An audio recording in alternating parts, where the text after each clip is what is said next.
Hello, everybody, and Happy New Year. So, to start off 2022, we're going to take a look back at the past actually, with quite a legend of an IEM. Yes, today I'm going to be bringing in the Hifiman 400, or the RE400. The once highly lauded IEM in audiophile circles, debuting almost a decade ago. Well, courtesy of the local store, or I don't know, whichever is distributing like a limited reproduction run of these guys. Or who knows, maybe they excavated this thing from like an ancient warehouse. I fetched this thing for about $30 compared to the $100 MSRP back when it debuted. So let's see if this Hifiman offering, now at a good discount, is still worth your while in 2022 in this review of the Hifiman RE400.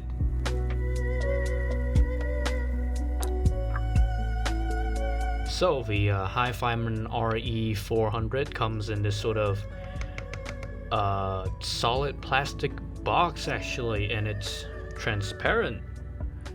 You can see on the packaging there are some specifications and maybe some contact info. It's actually quite a retro style of box, I guess, but it does look pretty nice actually. And you apparently open it by, there's an exposed part here, you just pull that out, and there you go, you are presented with the Hifiman RE400. Actually, very nice way to present your product. You can see the RE400 in foam inserts, with ear tips just sort of put in cutouts with a somewhat messy layout. You also get a shirt clip if you do care about that. And then just below that, as usual, is just the instruction manual. It's written in English and Chinese. It's a pretty standard affair, and I don't really see any weird English bits here, so it's okay. But again, it's an instruction manual for an earphone, so you won't need this. But I did get some extra stuff which wasn't in the main box compartment, which I'm pretty sure they are still part of the package, just that Hifiman kept it separate, I think. You get this circular semi-hard carrying case, which I quite like compared to like the just carrying pouches that we get today. It's got a net compartment to store some tips and accessories, and it provides ample space for the RE400 to be stored in. Speaking of inside this pouch, you also get another variety of ear tips that's not in the main box. And man, these are indeed like the Wild West of the ear tips. So alongside with the ear tips in the box, you have many form factors to choose from. So for like the black colored tips, you have these double flanges that are size of like a single flange tip. You have some actual double flange tips, and these tips where the double flanges are joined together, and you also have like standard silicone tips, but there's like a bridge running over the top, reminiscent of like some old Sennheiser type ear tips. And then for the clear ear tips, you have like this more squared off looking tip, one that is big but it has like a taper close to the ends of it, of the umbrella.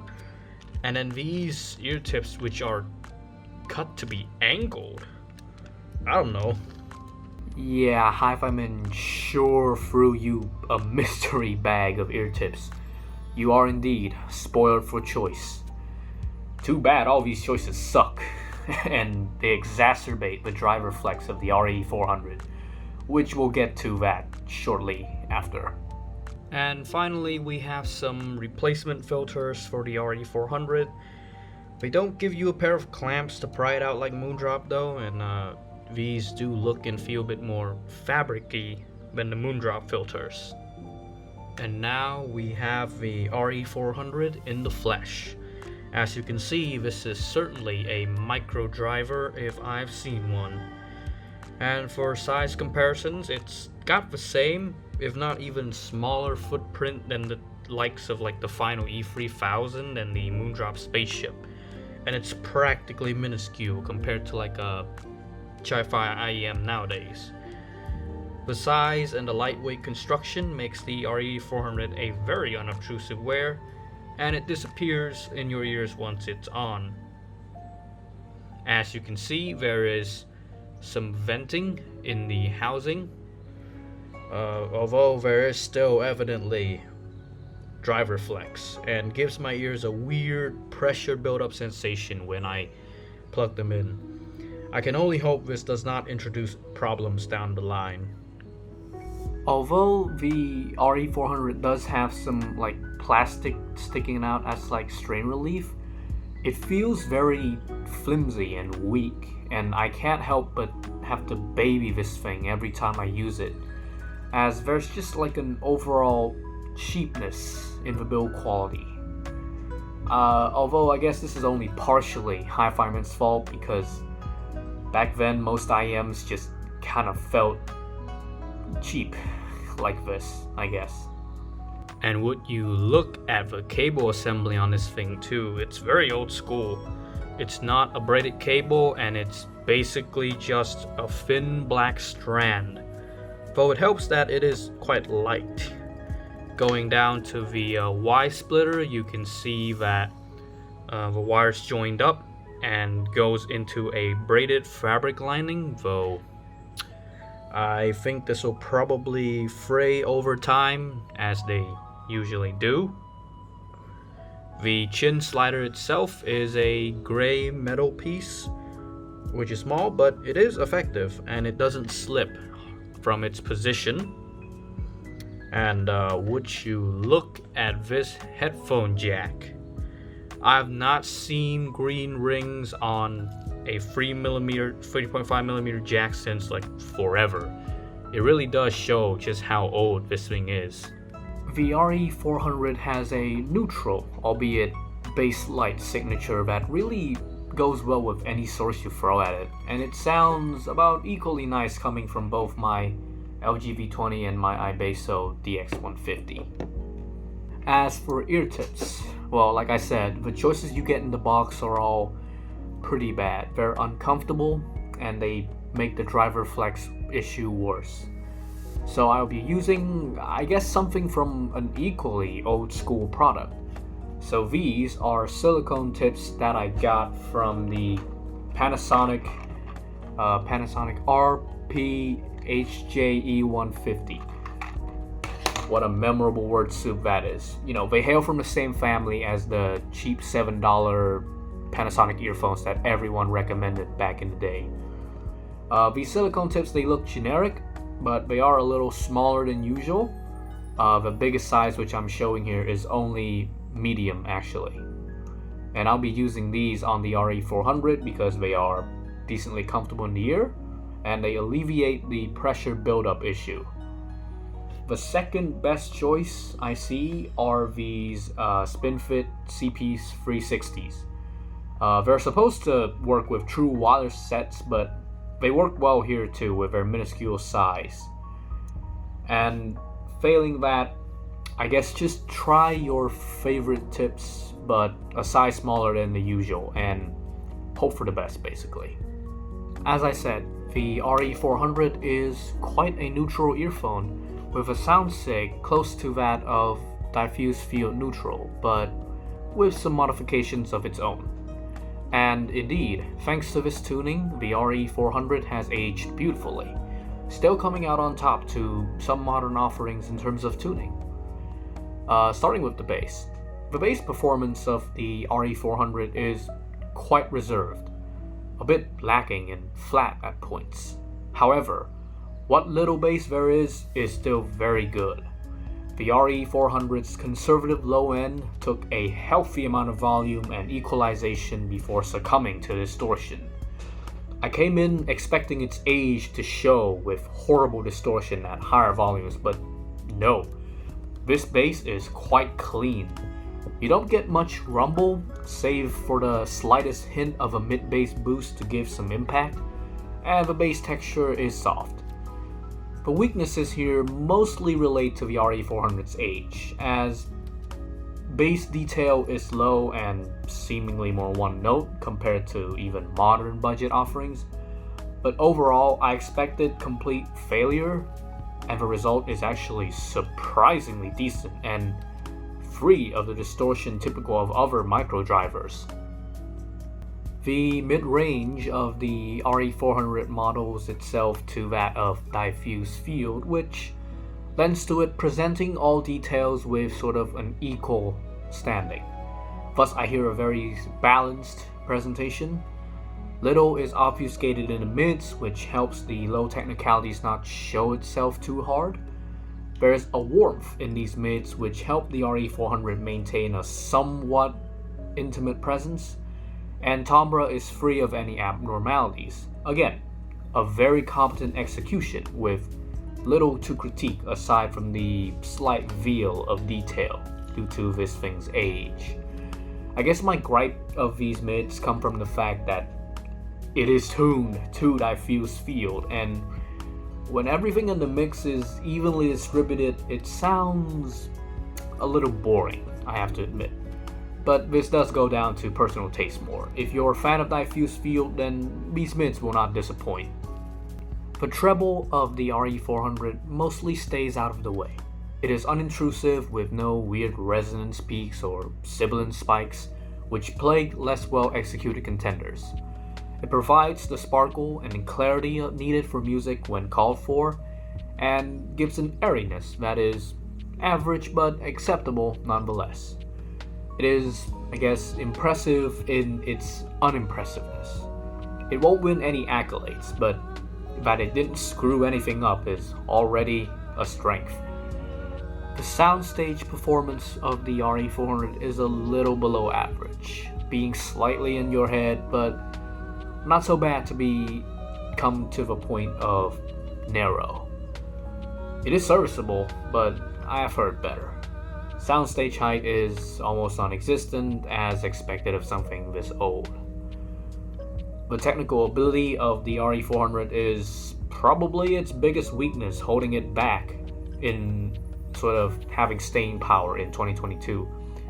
As although it has decent resolution for what it is, detail retrieval is about comparable to, say, the Moondrop's Quarks. And even then, the Quarks is trading quite a few many blows with it. The tuning of the RE400 definitely has survived the test of time, but its technicalities definitely leaves me wanting. Between the Moondrop SSP SSR couple and the Hifiman RE400, build quality wise, although I've heard of the SSR and SSP exhibiting longevity issues in the cable, it is removable, and the housing sort of paint chipping certainly isn't beautiful. Thankfully my unit has not exhibited this, but it still feels more solidly built than the RE400. That coupled with Hifiman's quality control has me babying the RE400 every time I use it, being unconfident with its durability, whereas with the SSP, I can afford to be a bit more gung-ho about it. But if you're just buying purely on listening experience, I would pick the RE400 over the SSR SSP couple any day. The RE400 does not exhibit the glaring shoutiness of the SSR, and its bass also doesn't distort heavily, unlike the SSP. Yeah, the Super Spaceship Duo has slightly better technicalities, but they don't make much of a difference here, and the more competent execution of diffuse field neutral on the RE400 makes me prefer it more. If you can find the RE400 for the price of the SSR/SSP, and if you don't have any qualms about build quality, take the RE400. Between the final E3000 and the Hifiman RE400, The E3000's build quality just wipes the floor with the RE400. It feels more premium, the cable is thin but not chintzy, and compared to the deluge of ear tips with questionable quality that are festooned in the RE400, you get really nice final type ear tips for the final E3000.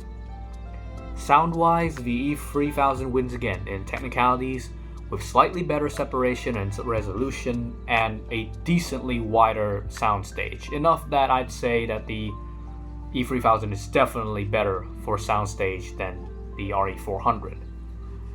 Tuning-wise, it really goes down to a matter of taste, as both are competently tuned, and while I appreciate the neutral tuning of the RE400, I personally prefer the final E3000's warmer and more emotional tuning for sure. Comparing the Moondrop Quarks to the RE400, even though the Quarks is made as a budget product, it still feels a little more solid than the RE400. I would dare to make the Quarks my beater set, but not so much for the RE400. As far as technicalities go, the RE400 is merely equal to the Quarks. Though this is more to say how impressive the Quarks is, that it trades blows with the RE400, even at its pedestrian price tag. For tuning, the Quarks is the more lively sounding set, but that 3 kHz peak can be a double-edged blade. No such weakness on the RE400 here.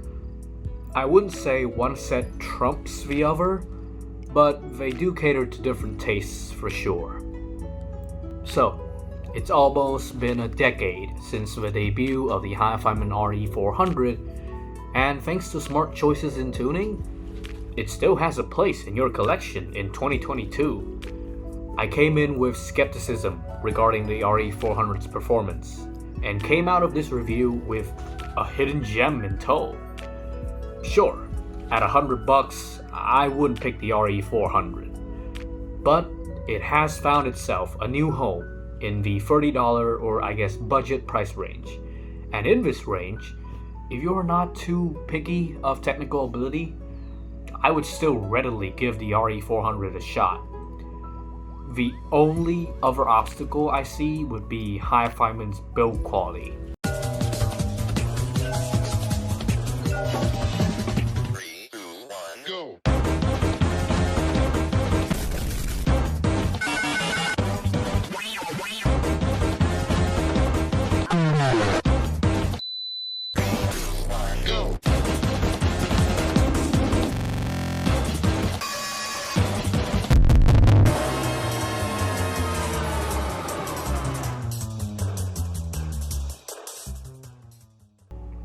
The RE400 has stood the test of time for its performance.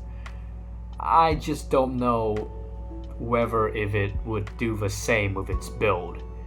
But I will be sure to keep you posted if it does break. So far it hasn't. Hopefully it won't. And yeah, that's the end of this review. Like the video, you like it, subscribe if you want to see more, and if nothing else, thank you for watching.